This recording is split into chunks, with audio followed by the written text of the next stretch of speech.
All right, guys, welcome back to Bikes, Beers, and Bigfoot. I'm John. And I'm Brandon. And we are going to be talking about the ride that really hooked us this time. So, do you want to start it off or do you want me to kick it off? As always, you kick it off. Okay. I got more memories than anything, and it's Okay. hard to recall. Yeah, I don't blame you. So for me, man, it's difficult to really say, but I think for me, it was when I was riding that VTX 1300 with my father-in-law, the first time we actually went out for a ride together. Just the freedom of being out there. You said it was a VTX. I thought it was a Goldwing. No. It was a VTX 1300C, my first bike that I had. That you rode. That I rode, yeah. Right. Yeah, the first one I ever got to ride on when I was a kid was a Goldwing, but I was like Gotcha. 8-10 years old. Yeah. But True. That'd be crazy to ride a Goldwing at 10 years old, yeah? Yeah, right. Although I will say I got a memory of riding a 750 Yamaha Virago at like 13 years old. So. Well, that's pretty cool, man. Yeah. But yeah, That was awesome because I finally got to experience, actually being out on the road with somebody, riding with somebody who's, my father-in-law, he's been riding for a long, long time. And he's had, Harleys, old Kawasaki's. I'm pretty sure that he even had like a KZ 1300.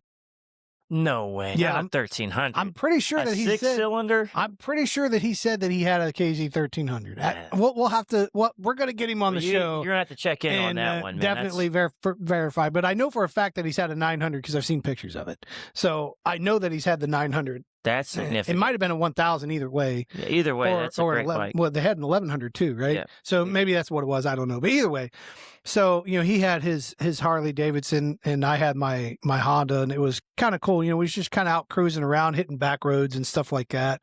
And for me at that point, that's when it just it clicked. So I hadn't even joined the Army at this point. So this is like probably mid 2000s, so probably like 2006 or 7, somewhere around in there maybe. And it was a good time, and I finally felt like I was part of something. You know what I mean? And I don't know how else to explain it. I felt like I was part of like a culture, and I know I had just started riding, and it was whatever. I understood. It was like an immediate understanding of this is why people ride. You know what I mean? It's like this is why people ride. And I can remember. And then, my first taste of power. So, we were both, out riding, and we just randomly come up to this stop, and, he puts his kickstand down. He's like, hey, switch bikes, ride this one. And here I am. I mean, look, this bike, let me tell you. So he had a Fat Boy, and that thing was like, built like it had the biggest cam, everything, biggest valves and stuff you could put in it without having a different set of cylinder heads. I mean, it was tuned. I mean, 2-in-1 exhaust, and this thing thumped like a race car. Like it was no slouch. Like this bike was gnarly, right? And so, and it was his baby, but he trusted me, and here I am, a new rider, but he trusted me, he's like, yeah, go ahead, ride it, see how you like it. And that, I think for me, sold it more than anything when I got to feel real power on a motorcycle. Compared to your VTX? Yeah, compared to that VTX. Wow. Because, I mean, the VTX, I mean, it had decent power, but let's face it, it's a Honda V-twin, and, it's a shaft drive bike, so there's no real rawness to it. It's very subdued, very it's a gentleman's bike, huh? It very much is, yeah. Honestly, if you think about it, it's so... That's so like Honda. Yeah, well, yeah, it's so well built that it doesn't feel radical at all. Even though, honestly, it's a 1300cc bike. It was pretty radical as far as size was. For a first bike, especially for a first bike. So for me, getting on that Harley, and to me, that's what got me into Harleys, was being around that bike, being on that bike. And I was like, yeah, I want that. I want that, dude. So that's why my very first Harley was actually a Fat Boy. It was a 2012 Fat Boy Low.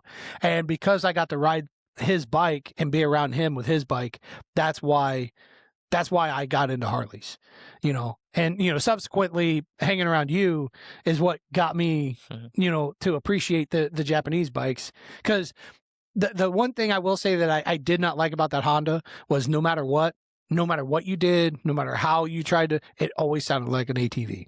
It just always sounded, you couldn't do anything with the exhaust. It didn't matter. It was just, it sounded like an ATV. Yeah, I think Honda was actually sued by Harley for copying their sound, so they had to make their sound different to the point that it was probably pretty boring sounding. Yes. When it comes to Yes. big V twins, anyways. Yeah, for sure. That's It has to do with the firing order. The firing order of each cylinder has a lot to do with how it sounds. right. And Honda refined it and just made it sound bland. They didn't have a choice. Yeah, I mean, but again, don't get me wrong. It was a good running bike. It was a cool bike. It actually looked really cool. It was like a blazing copper color. And I mean, it was funny because whenever, he and I would be out riding, people would always ask me, "Hey, is that a Harley?" No. It's amazing how many people don't know the difference. Yeah, well, It surprises me. Well, I mean, they did what they set out to do, and they made a Harley like cruiser, American cruiser yeah, style. they it's really very much, captured it. Yeah, it's an American thing for sure. yeah, for sure. So, I mean, that's kind of what it was for me. What would you say would be yours? Like, what was the ride that you took that was like, okay, this? I mean, I know it's in your blood, it's in your DNA. Yeah. Like, I mean, you grew up racing, so, but there had to be a point where you got on a bike. What maybe it was a different bike that like really just was like, okay, I'm in it. It's so hard. It's so hard to put. I don't know. To choose one is very difficult. I have memories that stand out in my head at a young age. Going over to my friend Anthony's house, he had a little dirt track in his backyard. It was an oval dirt track with some bankment that his dad made for him. Mhm. And they had a Honda SL70 dual sport. And, his dad turned us loose with that. It was basically parked in the shed, and we got to ride it whenever we wanted to. So we would go back there and ride for a long time on that thing. And I don't remember what age I was. I wished I could remember. I want to say I was like 11 years old, 10 or 11 years old, but we would ride that thing forever back there. Yeah. And that put the idea in my head that I needed a dirt bike and I needed to ride on my own. Yeah. And then I have other memories of riding with friends on a PW80 Yamaha out in the woods. And it was a really tight trail. And I remember a lot of adults having full-size dirt bikes. And my buddy Anthony had his SL70 Honda dual sport, and I had the PW80, and he and I were competitive. We raced karts together, Yeah. even at that age, and we were always competitive. So we were basically racing each other on these two bikes through the woods. And being such a tight trail, we had an advantage actually over the bigger bikes, believe it or not. We were able to keep up with and sometimes pull away from some of them guys on them bigger bikes at this trail. I think it was some of his dad's friends' house where we were riding these trails and riding on them little bikes. I felt like at that time, like, oh, you can't go any faster than this, Yeah. but it put this idea in my head that I wanted to go faster and do it on two wheels versus four. And then I also have another memory that stands out as I got to be a little bit older. The first full-size motorcycle that I have experience on that really burnt an image into my brain was a 1975 DT 125 two-stroke. I was 13 years old and I wanted to ride. So at the family shop, my grandpa said, if you can get it running, you can ride it. Well, he had this DT 125 Yeah. and it was all original, but it was a pile, to be honest with you. It wasn't in good shape at all, but I was able to get it running and set the timing good enough for it to run decent. But I found out very quickly that it had first gear out of it. So, So you had to start that bad boy in I second, had huh? to take off in second. I learned really quick how to slip the clutch out to get going without stalling. And I remember I had a little dirt track across the street from the family shop and my dad's house because we lived next door. I found out really quick that I was really addicted to that two-stroke power. I'd be in second gear, and then we had a little jump over there, and I remember accelerating off of that jump and getting just enough air to give me some kind of feeling. Yeah. And I'll never forget. I remember thinking that I'll never need more power than this. As Yeah. silly as that sounds, Yeah. at that moment in time, I felt, this thing's fast enough. I'll never understand needing more power than this because I had old Enduro tires, the original, square knobby tires, Yeah. and it didn't have a lot of traction. So when I'd pick up RPM and cut around a corner, it'd slide out on me. And I remember thinking, if I had any more power than this, I don't know how a person could control it. Right. But I didn't put everything into perspective. But those are the three main memories early on that stand out as far as making an impact in me wanting to ride motorcycles. Because before that, it was all about three-wheelers, ATVs, race carts. Yeah. But those were the moments that made me really hooked and want the power of a motorcycle and the freedom that came along with it. Right. That's a big thing too, because like it's you. And I know I'm going to get a lot of flack for this, but I actually am one of those people. I like to golf. I know I'm weird. I'm horrible at it, but I tell you what, the thing I like about it is it's no matter what, it's you against the course and yourself, right? So, but when you're riding, it's the same exact thing. It's you, the bike, and the road. There's nothing else. So even if you're out riding with a group or doing whatever, it's still your skill and your comfortability with your machine and where you're at and knowing the course, knowing the road. And so I think for me, that's a big part of the freedom of motorcycling is that you get all of that. And to me, it's intoxicating.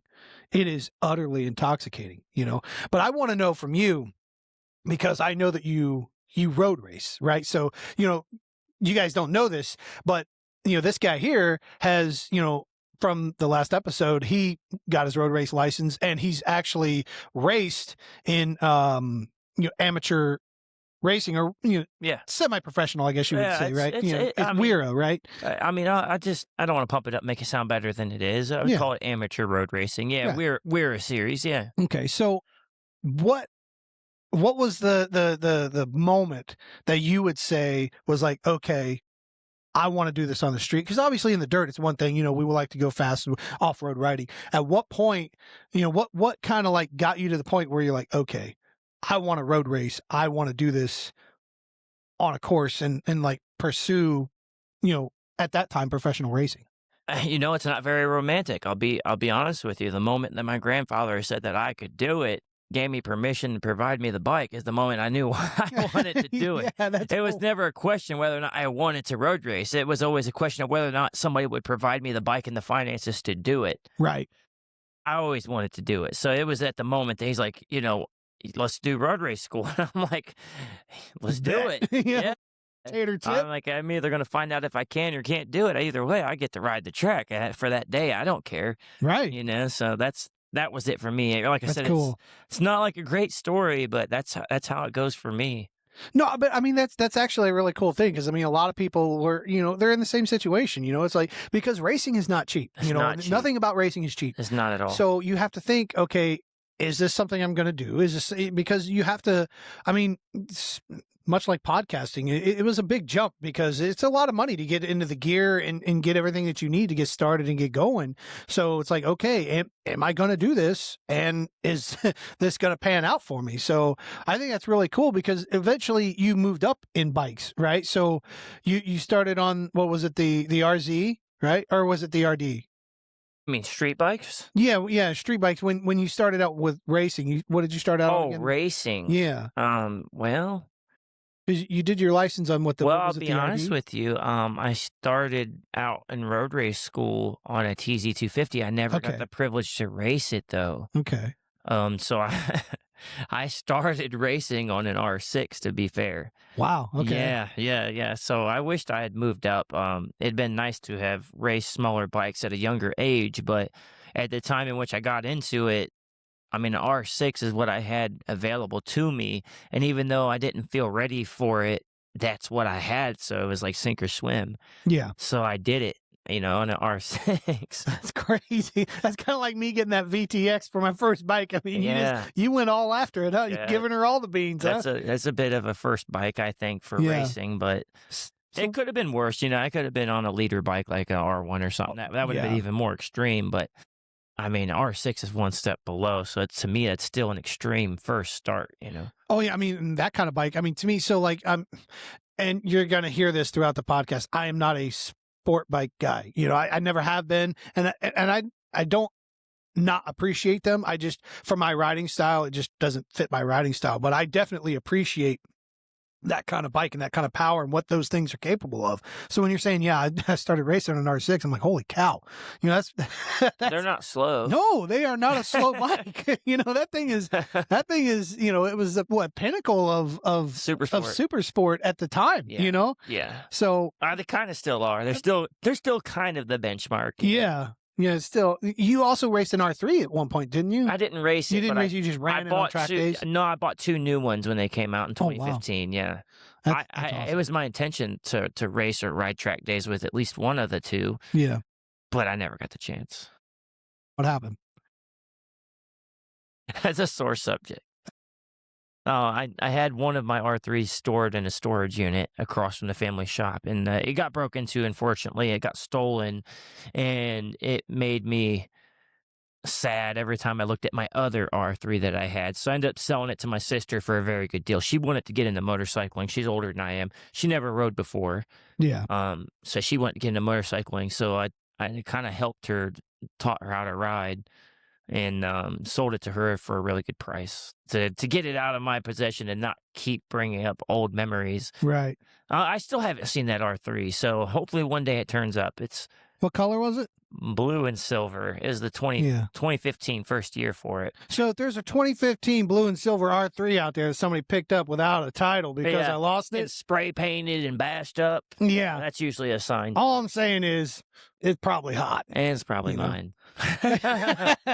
I wish. Yeah, I right. still got the title and a spare key to it. So Hey, so we're, you know, if you're selling an R3 that looks like it might be it, we're going to bring a key. Just watch out. Man, that's one of those things too, man, where it's like, you know, you hate stories like that, you know, because Yeah. that was the first time you'd ever bought a brand new bike, wasn't it? It was Like your first brand new bike ever. Yeah, I'm actually buying new motorcycles is sort of against my religion because you pay retail and they lose value after that. Yes. So it's not very common. If I buy a new motorcycle, it's usually because it piques my interest for what it is specifically. And at that point in time when that R3 came out, the only beginner sport bike you could get really was a 300 Ninja, which just came out in 2013, 2 years prior. Right. And when that Ninja came out, I was really excited about it. But one, I didn't have the money, and two, I was really a Yamaha guy. Yeah. You still are. So you know. the Yamaha came out with the R3, and I had to have it in my mind. You know, Yeah. I like small bikes that go fast, and although the R3 isn't necessarily fast, it was reminiscent power to weight to an RD 350 of the day. Really? Yeah, Crazy. yeah. I And think so that's a twin as well. The Yeah, the R3 is. it's Okay. yeah, it's a twin cylinder, but it's 4-stroke and it's modern. It's very docile compared to the RD. I think the RD would probably still whip it, but Yeah.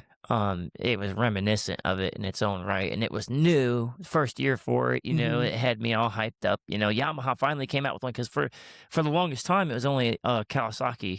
Kawasaki had 250 Ninja for Mm-hmm. you know from the 80s all the way through until they came out with the 300 Ninja in 2013. Yeah. So it was exciting to hear that Yamaha was putting their foot into the category, and you know, I thought, wow, I support that. You know, Oh yeah. Yeah, for sure. I bought two of them. Yeah. You know, brand new. I paid for them. That's crazy, man. Yeah. What possessed you to just be like, yeah, I want two of them? Well,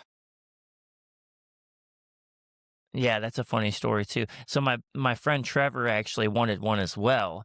And in order for us to get them before they were actually in the dealership, we had to put a $200 deposit on each bike to ensure that we would get first dibs on them Yeah. before they even were imported.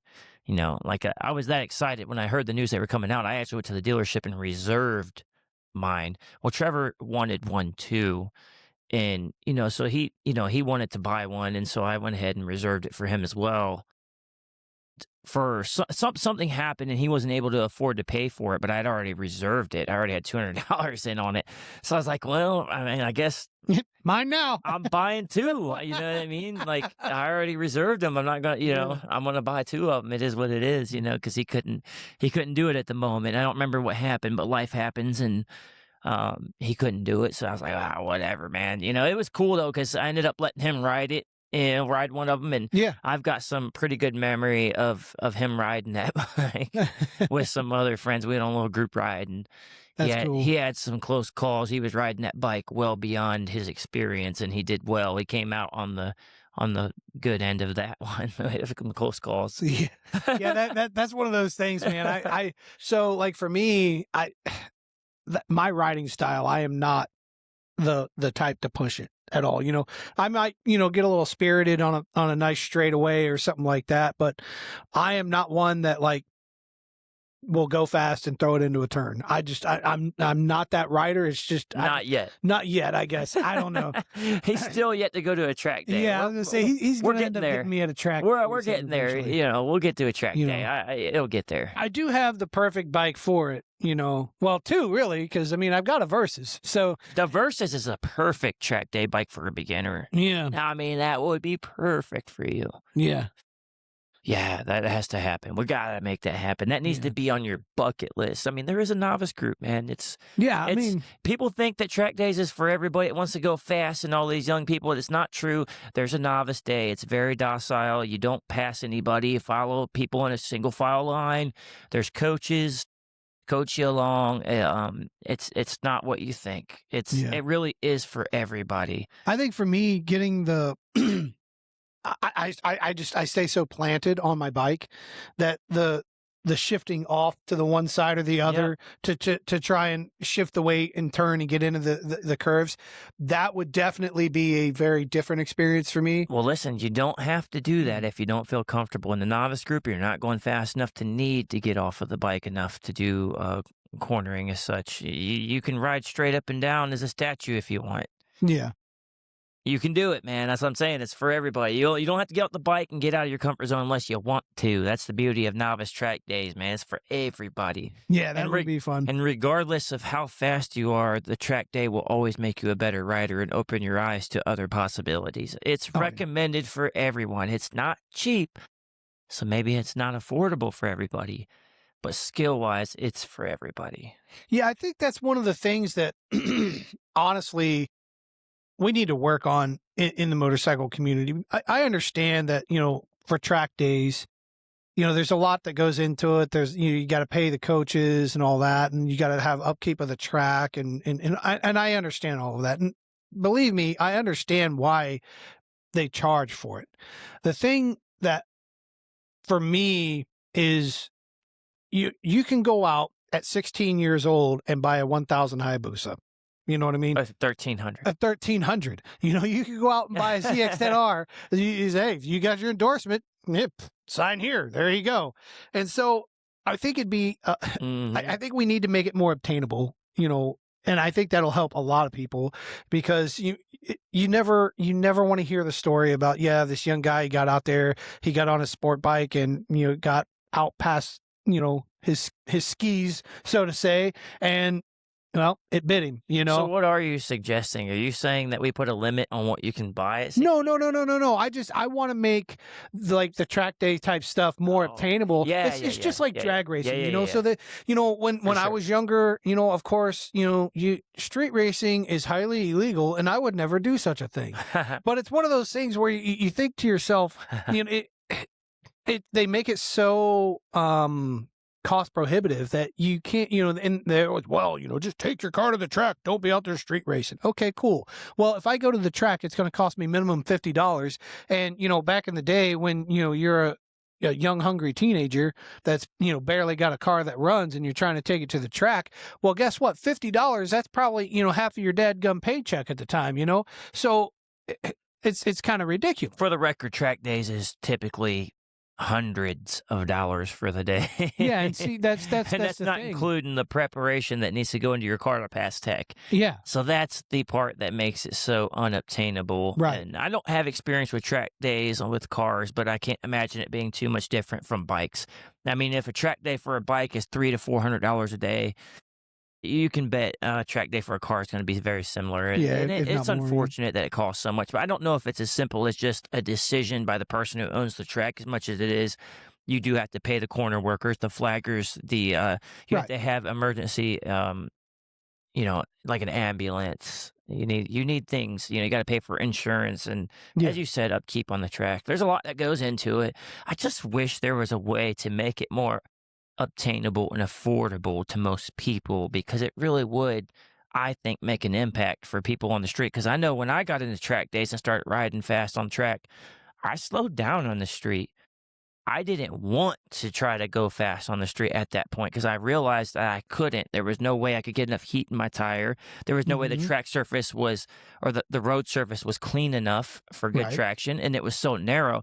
There was a lot of things that opened my eyes to going fast on the street and how unsafe it was as opposed to the track. I couldn't get satisfaction out of going fast on the street anymore. Right. And I think most people that I talk to that have experienced track days or went on to racing, they feel the same way. They slow down on Mhm. the street. They're like, Yeah, this isn't fun anymore. In fact, a lot of people don't even want to ride on the street anymore. That's how unsatisfying it is compared Yeah. to track days. and dangerous. I And mean, dangerous. just think about it. I mean, since cell phones and that sort of thing came about, people don't pay attention.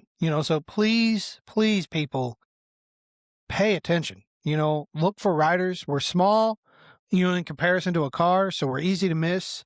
We try to have lights on, reflective gear if we can, but there's only so much that we can do as the rider. So please look out for us. And there are some bad riders who abuse the speed limit, Yes. but not all motorcycles are jerks. Don't look at all motorcyclists as the same. We're not all the same, just like all car drivers are not the same. Right. Some of us respect the road and aren't driving like idiots. Correction, we aren't riding like idiots. I Yes. meant to say ride, not drive. I know that can be controversial. Some people say ride versus drive. We're Yeah. riders, not drivers. But yeah, we're not all jerks. Right. Don't look at us the same and think that it's our fault if we get in an accident or, yeah, it'd be nice to have people look out and be more aware of motorcycles. Oh yeah, for sure. Because a lot of us, like myself, for me, it's nice to just kind of get out and go for a ride and just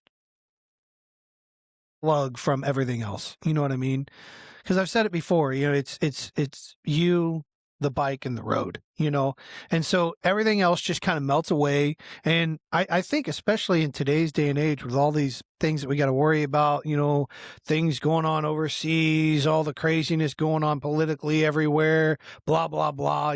There's so many different things that is just grasping at our attention, that it's nice to just kind of filter all that away and then go and just zone in on something. And so I think, a lot of us, when we ride, it's a great stress reliever, even though riding can be stressful because there's a lot of crazy people out there. And there's a lot of people out there that, will try to run bikers off the road because they have some sort of issue with them, but I will say that, the freedom that comes along with it and the confidence that I get as I'm riding, and the more I ride and the more confident I get in riding, it's just, I mean, it's therapy. There, a lot of people call it wind therapy, and it really is, man. You got to get out there and get that wind therapy. Yeah. I mean, that's kind of how it is for me. That's pretty good. I'm Yeah. not gonna lie. I mean, I enjoy it. I know that I don't ever have a bad moment on a bike where I wished I wasn't riding. Right. I can't remember the last time I rode a bike and was like, oh, I wished I wasn't riding.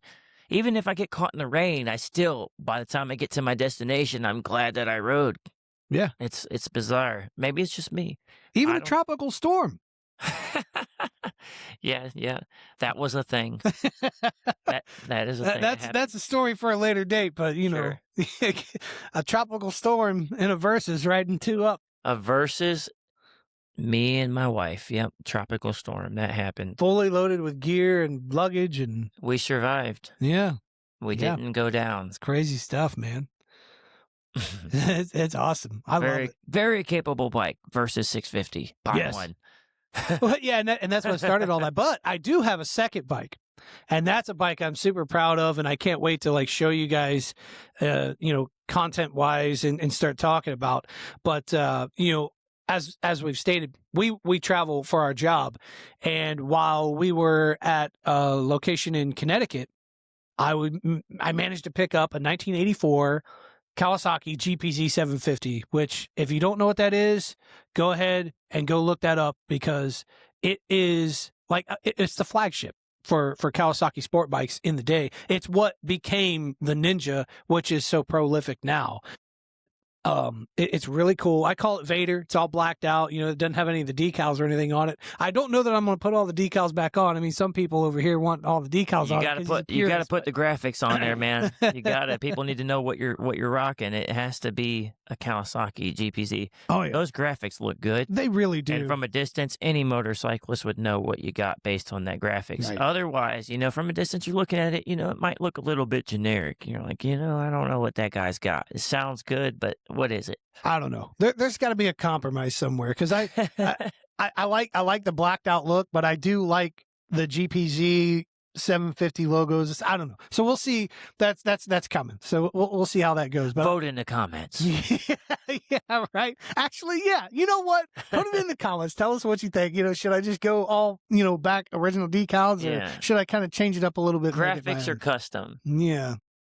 That would be really cool idea. I think my opinion's going to win this one. It probably will, because there's a lot of purists out there, especially in the Kawasaki market, But I that's one of the bikes that I really can't wait to get out there and get on. And that is a bike that once we get it done, and I mean by me and Brandon, this guy's going to take it around on track day, and he's going to track days. He's going to put it through its paces, and we're gonna we're gonna let her rip Tater Chip and give her the beans. The goal is to at least I at least want to go as fast as I did on my Versus on that GPZ. I think I can do it. Yeah, I mean, you're talking about antiquated suspension and brakes, but I mean, we'll see. You know what I mean? The bike's capable. That's it's got the power. It's got the power, but does it have the chassis? Yeah, we're gonna find out. And also, we're limited on tire options, being 18-inch rims. So yeah. That becomes a little difficult. Yeah, that's true. I mean, it's one of those things we're just going to have to go with like probably a high-end street tire. But, I think if we can get enough heat on them and, you get a little comfortable with the bike, I think you're going to be able to rip some pretty good times with them. I can't wait. It's going to be a good time. Yeah, I can't wait for the day. But it's going to be really good. It's going to be really good. But for next week, we're going to start diving more into the Bigfoot side of things, a little more into the weird stuff. I can't wait. Weirdo I'm so weirdos, man. I can't wait. It's going to be a good time. So make sure you guys stick around. It's going to be great. We're going to have another great conversation. We're going to bring you guys along, and don't forget, there's going to be bikes and stuff in there anyway. But that's it for today. So make sure that you like, follow, comment, do whatever you can to help support us, and we'll be bringing you stuff later.